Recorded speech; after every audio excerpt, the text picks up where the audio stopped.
मगधध्वज। जब हनुमान जी ने लंका का दहन करके समुद्र में अपने पूंछ की आग बुझाई थी, तब उनके शरीर से पसीना समुद्र में गिरा।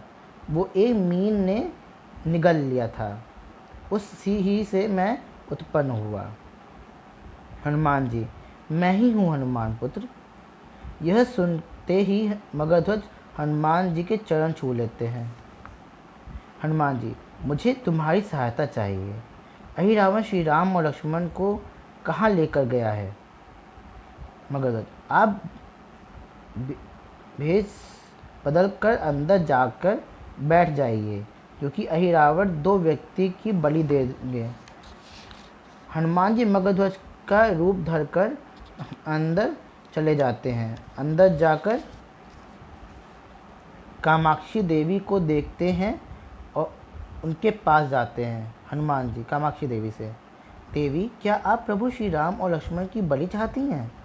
कामाक्षी देवी, नहीं, मैं अहिरावण और महिरावण की बलि चाहती हूँ। ये दोनों मेरे भक्त हैं, पर अत्याचारी हैं।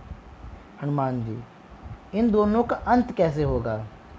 कामाक्षी देवी, इनका अंत यहाँ मौजूद 5 दियों जो 5 दिशाओं में हैं, उनको एक साथ बुझाने से होगा। हनुमान जी कामाक्षी देवी का रूप धर के देवी की जगह खड़े हो जाते हैं। फिर अहिरावण और महिरावण श्री राम और लक्ष्मण को लेकर आते हैं। हनुमान जी, मुझे झरोके से दान दें। दोनों झरोके से कामाक्षी रूप में हनुमान जी को भोज लगाते हैं। जैसे ही श्री राम और लक्ष्मण की बलि देने जाते हैं, तभी हनुमान जी अहिरावण और महिरावण पर आक्रमण कर देते हैं। मगधध्वज के साथ श्री राम और लक्ष्मण को मुक्त करते हैं। हनुमान जी अहिरावण और महिरावण का वध करते हैं, तो वो दोनों फिर से जीवित हो जाते हैं। ऐसे कई बार हुआ। हनुमान जी, इसका अंत कैसे होगा? मगधध्वज, इनके अंत का राज अहिरावण की पत्नी बता सकती हैं। वो खुद अहिरावण को पसंद नहीं करती, नहीं अहिरावण के साथ रहना चाहती हैं। हनुमान जी, तुम इनको संभालो, मैं अहिरावण की पत्नी के पास जाता हूँ।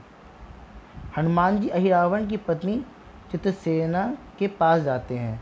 चित्रसेना विष्णु भक्त हैं। हनुमान जी चित्रसेना से, मैं आपको अहिरावण से मृत्यु का राज जानना चाहता हूँ। मैं चित्रसेना हूँ। मुझे अहिरावण हरण करके लाया था और मुझे बंदी बना रखा है। हनुमान जी, मुझे अहिरावण के अंत का राज जानना है। चित्रसेना, मैं एक शर्त पे बताऊंगी, अगर तुम मेरा अपने श्री राम से विवाह करवा दो तभी। हनुमान जी सोचते हैं। हनुमान जी, ठीक है, पर तभी विवाह होगा जब श्री राम आपके पलंग पर बैठने पर पलंग ना टूटे। चित्रसेना मन में, जब अहिरावण के बैठने से कुछ नहीं हुआ तो श्री राम के बैठने से क्या होगा?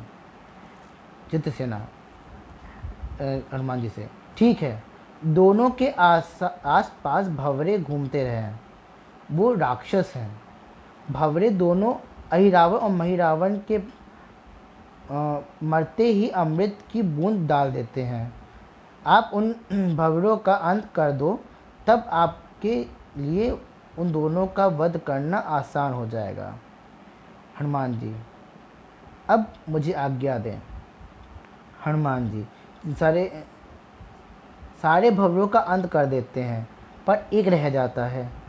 वो भंवरा हनुमान जी के पैर पड़ जाता है। भंवरा हनुमान जी से, मुझे माफ़ कर दीजिए, छोड़ दीजिए। हनुमान जी को उस पर तरस आ जाता है। हनुमान जी, ठीक है, अगर तुम पलंग को अंदर से खोखला कर दो। भंवरा पलंग को खोखला कर देता है।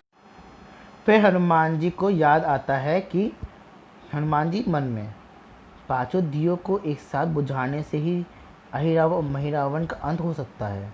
हनुमान जी पंचमुखी स्वरूप धारण करते हैं। उत्तर दिशा में वराह मुख, पश्चिम दिशा में गरुण मुख, दक्षिण में नरसिंह मुख, आकाश की तरफ हयग्रीव मुख और पूर्व दिशा में हनुमान मुख। इन 5 मुख से पांचों दिशाओं को बुझाते हुए हैं हनुमान जी अहिरावण और महिरावण का वध कर देते हैं। फिर हनुमान जी श्री राम को चित्रसेना के पलंग के पास ले जाते हैं। हनुमान जी श्री राम से, प्रभु आप इस पलंग पर बैठ जाएं। श्री राम के बैठते ही पलंग टूट जाता है। यह देख चित्रसेना कहती है, चित्रसेना क्रोध में, ये छल हुआ है मेरे साथ। श्री राम, हनुमान ने ये इसलिए किया क्योंकि मैं एक पत्नीव्रता हूँ, तो मेरा ये व्रत भंग ना हो, इसलिए हनुमान ने ये किया। पर मैं तुमको वचन देता हूँ, मैं अगले जन्म में कृष्ण रूप में आऊँगा और तुम सत्यभामा, तब मैं तुमसे विवाह करूँगा। यह सुनकर चित्रसेना प्रसन्न हो जाती है। श्री राम मगधध्वज को वहाँ का राजा बना देते हैं। श्री राम, लक्ष्मण और हनुमान जी चले जाते हैं। अगले दिन युद्ध प्रारंभ होता है। रावण शिव शक्ति की पूजा करके युद्ध क्षेत्र पर उतरता है। श्री राम और रावण के बीच में युद्ध होता है। श्री राम बाद से रावण का मस्तक काट देते हैं। काटते ही तुरंत दूसरा सर आ जाता है। ऐसे कई बार हुआ।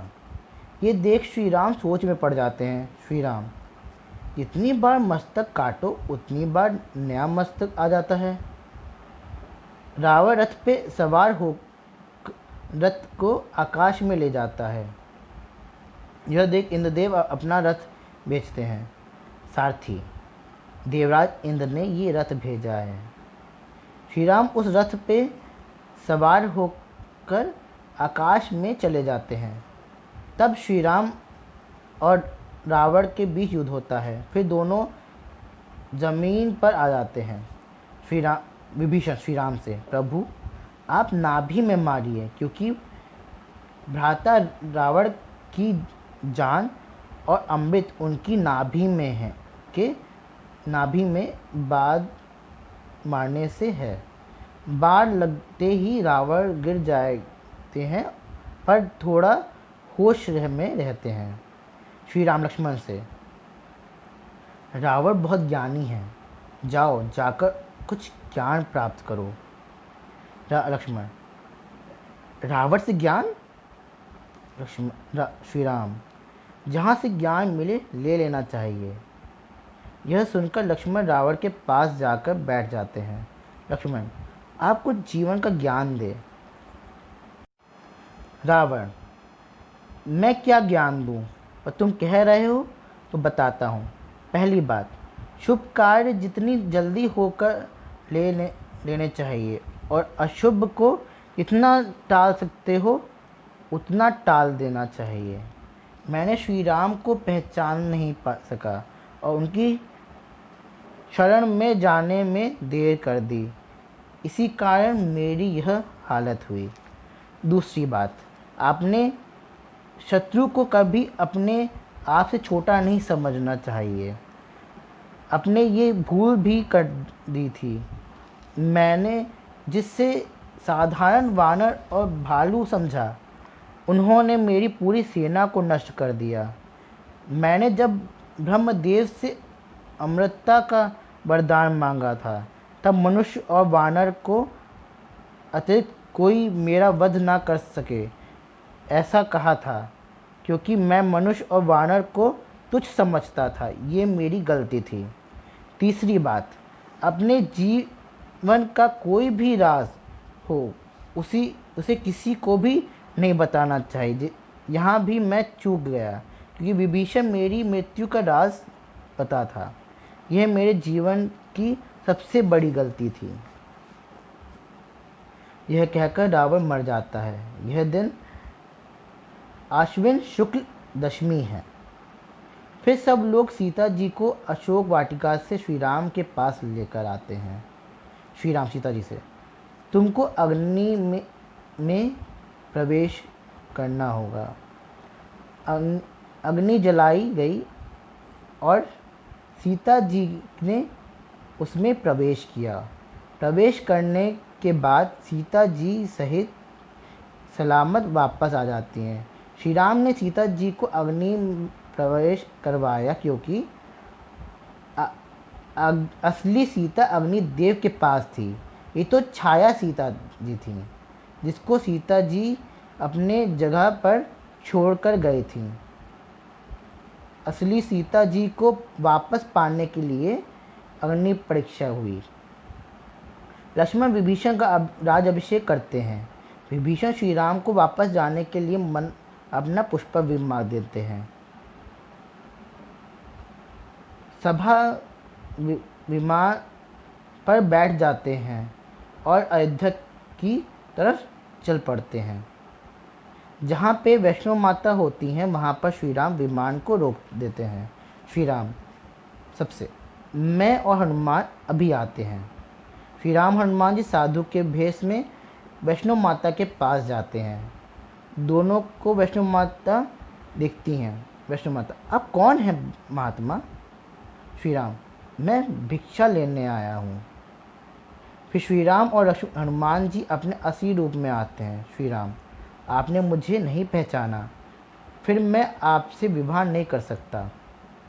मैं एक पत्नी व्रता लिया है इस जन्म में, पर कलयुग में मैं कल्कि नाम से अवतार लूँगा, तब मैं आपसे विवाह करूँगा। तब तक आप चित्रकूट पर्वत पर जाकर रहो। कुछ समय बाद हनुमान आपके पास आ जाएगा। माता वैष्णो जैसी आपकी आज्ञा प्रभु।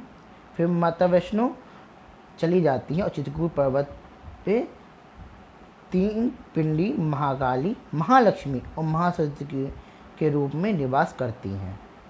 श्री राम और हनुमान पुष्प विमान पर वापस चले जाते हैं। विमान आगे बढ़ता है।